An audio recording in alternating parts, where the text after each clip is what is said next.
ಎಲ್ಲರಿಗೂ ನಮಸ್ಕಾರ. ಅನು ಕಿಚನ್ಸ್ಗೆ ಸ್ವಾಗತ. ಇವತ್ತು ನಾನು ನಿಮ್ಗೆ ಇದ್ಕಿದ ಅವರೆಕಾಳು ಸಾಂಬಾರ್ನ ಮಾಡೋದು ಹೇಗೆ ಅಂತ ಹೇಳ್ಕೊಡ್ತೀನಿ. ಈ ಸಾಂಬಾರು ಚಿಕ್ಕವರಿಂದ ಹಿಡಿದು ವಯಸ್ಸಾಗಿರೋವರೆಗೂ ತುಂಬಾ ಇಷ್ಟಪಟ್ಟು ತಿನ್ನುವಂತ ಸಾಂಬಾರು. ಬನ್ನಿ ಹೇಗೆ ಮಾಡೋದು ಅಂತ ನೋಡ್ಕೊಳ್ಳೋಣ. ಮೊದಲು ಮಸಾಲೆ ರೆಡಿ ಮಾಡ್ಕೋಬೇಕು. ಅದಕ್ಕೋಸ್ಕರ ಸ್ಟವ್ ಹಚ್ಚಿ ಬಾಣ್ಲಿ ಇಟ್ಟು ಬಾಣ್ಲಿಗೆ 2 ಸ್ಪೂನ್ ಎಣ್ಣೆ ಹಾಕೊಂತ ಇದ್ದೀನಿ. ಇದಕ್ಕೆ ಇವಾಗ ಕೆಂಪು ಮೆಣಸಿನ್ಕಾಯಿ ಹಾಕೊಂಡು 1 ನಿಮಿಷ ಹುರ್ಕೊಳ್ತಾ ಇದ್ದೀನಿ. ಇದ್ರ ಜೊತೆ 1 ಇಂಚು ಶುಂಠಿ, 1 ಫುಲ್ಲು ಬೆಳ್ಳುಳ್ಳಿಯನ್ನ ಬಿಡಿಸ್ಕೊಂಡು ಹಾಕೊಂತಿದ್ದೀನಿ. ಇದ್ರ ಜೊತೆಗೆ ಈರುಳ್ಳಿನ ಕೂಡ ದಪ್ಪದಾಗಿ ಕಟ್ ಮಾಡಿ ಹಾಕೊಂತ ಇದ್ದೀನಿ. ಇದೆಲ್ಲ ಹಾಕಾದ್ಮೇಲೆ 2 ನಿಮಿಷ ಈರುಳ್ಳಿ ಬೆಳ್ಳುಳ್ಳಿ ಎಲ್ಲ ಕೆಂಪಗಾಗೋವರೆಗೂ ಸ್ವಲ್ಪ ಹುರ್ಕೊಬೇಕು. ಇದ್ರ ಜೊತೆಗೆ ಸ್ವಲ್ಪ ಪುದೀನ ಹಾಕೊಂಡು ಹುರ್ಕೊಳ್ಳಿ. ಇದೇ ಮಸಾಲಾನೆ ಮಟನ್ ಸಾರು ಮಾಡ್ಬೇಕಾದ್ರೆ ಹಾಕೊಳ್ಳೋದು. ಅದಕ್ಕೋಸ್ಕರನೇ ಎಲ್ಲರೂ ಇಷ್ಟಪಟ್ಟು ತಿನ್ನೋದು. ಯಾಕಂದ್ರೆ ಮಟನ್ ಸಾರು ತರನೇ ಇರುತ್ತೆ. ಒಂದೇ ವ್ಯತ್ಯಾಸ ಏನಂದ್ರೆ ಈ ಸಾರಲ್ಲಿ ಮಟನ್ ಇರಲ್ಲ, ಕಾಳಿರುತ್ತೆ. ಇವಾಗ ಇದಕ್ಕೆ 1 ಟೊಮೊಟೊನ ದಪ್ಪದಾಗಿ ಹಚ್ಕೊಂಡು ಹಾಕೊಬೇಕು.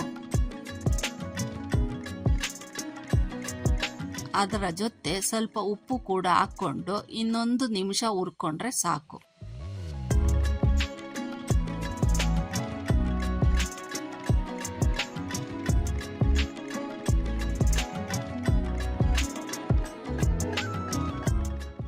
ಇವಾಗ ಜಾರ್ ಒಳಗಡೆ ಅರ್ಧ ಹೋಳು ತುರ್ದಿರೋ ಕಾಯಿನ ಹಾಕೋತಾ ಇದ್ದೀನಿ.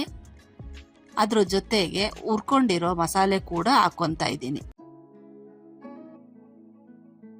ಜೊತೆಗೆ 1 ಇಂಚು ಚಕ್ಕೆ, 4 ಲವಂಗ, ಅದ್ರ ಜೊತೆಗೆ 2 ಸ್ಪೂನ್ ಧನಿಯಾ ಪುಡಿ, 3/4 ಸ್ಪೂನ್ ಖಾರದ ಪುಡಿ ಹಾಕೊಂತ ಇದ್ದೀನಿ.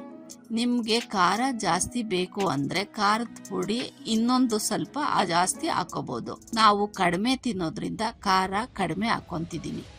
ಕೊನೆಗೆ ಸ್ವಲ್ಪ ಕೊತ್ತಂಬರಿ ಸೊಪ್ಪು, ಸ್ವಲ್ಪ ನೀರನ್ನು ಹಾಕೊಂಡು ರುಬ್ಕೊಳ್ಳಿ. ಇವಾಗ ರುಬ್ಕೊಂಡಿದ್ದಾಗಿದೆ. ನೋಡ್ತಾ ಇದ್ದೀರಾ, ಮಸಾಲೆ ಈ ತರ ನುಣ್ಣಗೆ ಬರಬೇಕು. ಈ ತರ ಬಂದ್ರೆ ಸಾಂಬಾರು ತುಂಬಾ ಚೆನ್ನಾಗಿ ಬರುತ್ತೆ. ಇವಾಗ ಸ್ಟವ್ ಹಚ್ಚಿ ಕುಕ್ಕರ್ ಇಟ್ಕೊಂಡು ಕುಕ್ಕರ್ಗೆ 4-5 ಸ್ಪೂನ್ ಎಣ್ಣೆ ಹಾಕೊಂಡು ಎಣ್ಣೆ ಕಾದ್ಮೇಲೆ ಸ್ವಲ್ಪ ಸಾಸಿವೆ ಹಾಕಿ ಚಟಪಟ ಅನ್ನೋ ಗಂಟ ಬಿಡಬೇಕು. ಸಾಸಿವೆ ಇವಾಗ ಚಟಪಟ ಅಂತ ಸೌಂಡ್ ಮಾಡ್ತಿದೆ. ಇದ್ರ ಜೊತೆಗೆ 1 ಈರುಳ್ಳಿನ ಸಣ್ಣದಾಗಿ ಹಚ್ಕೊಂಡು ಹಾಕೊಂತ ಇದ್ದೀನಿ. ಜೊತೆಗೆ 10-15 ಕರಿಬೇವಿನ ಎಲೆನ ಕೂಡ ಹಾಕೊಂಡು ಹುರ್ಕೊಂತ ಇದ್ದೀನಿ. ಇವಾಗ ನಮ್ಮ ಮೈನ್ ಐಟಮ್ ಇದ್ಕಿದ ಅವರೆಕಾಳನ್ನ ತೊಳ್ಕೊಂಡು ಕುಕ್ಕರ್ ಒಳಗಡೆ ಹಾಕೊಳ್ತಾ ಇದ್ದೀನಿ. ಹಾಕೊಂಡು ಇವಾಗ ಹಸಿ ವಾಸನೆ ಹೋಗೋ ಗಂಟ ಚೆನ್ನಾಗಿ ಕಾಳನ್ನ ಹುರ್ಕೊಬೇಕು.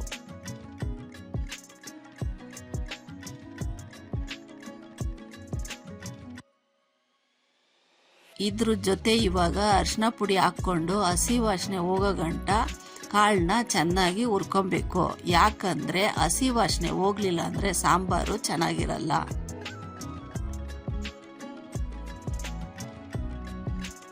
ಕೊನೆಗೆ ರುಬ್ಬಿರೋ ಮಸಾಲೆನ ಕುಕ್ಕರ್ ಒಳಗಡೆ ಹಾಕೋಬೇಕು. ಇವಾಗ ಮಸಾಲೆ ಮತ್ತೆ ಕಾಳನ್ನ ಚೆನ್ನಾಗಿ ಮಿಕ್ಸ್ ಮಾಡ್ಕೋಬೇಕು.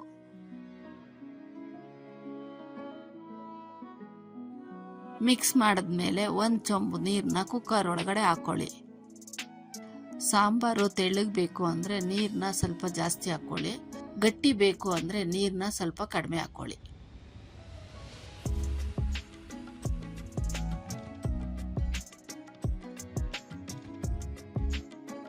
ಇವಾಗ ರುಚಿ ತಕ್ಕಷ್ಟು ಕಲ್ಲುಪ್ಪನ್ನ ಹಾಕೊಂಡು ಸ್ವಲ್ಪ ಹೊತ್ತು ತಿರುಗಿಸಿ ಕುಕ್ಕರ್ ಮುಚ್ಚಳನ ಉಲ್ಟಾ ಮುಚ್ಚಿ 10-15 ನಿಮಿಷ ಬೇಯಿಸ್ಕೊಂಡ್ರೆ ನಮ್ಮ ಸಾಂಬಾರು ರೆಡಿ.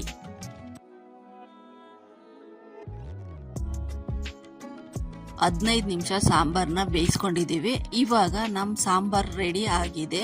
ಕಾಳು ಬೆಂದಿದೆಯಾ ಅಂತ ನೋಡೋದಕ್ಕೆ 1 ಸೌಟ್ನಲ್ಲಿ ಸ್ವಲ್ಪ ಕಾಳುಗಳನ್ನ ಎತ್ಕೊಂಡು ಒಂದನ್ನ ಇಸ್ಕಿ ನೋಡಿ ಅದು ಮೆತ್ತಗಾಗಿದ್ರೆ ಕಾಳು ಬೆಂದಿದೆ ಅಂತ.